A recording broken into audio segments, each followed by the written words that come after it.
In this video, I will show how to embed Google Docs in your WordPress website. So just guys, you have to search this plugin, Embed Press. You can embed Google Docs, YouTube, Maps, Vimo, videos and upload PDF, PPT, and there are some more options. Just search, install and activate.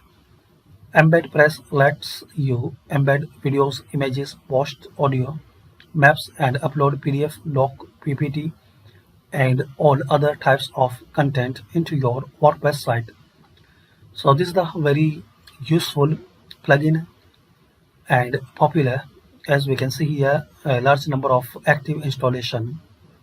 So install and activate. And guys, if you are facing any problems, so comment. I will reply your comment. Thanks and show your love by subscribing my channel.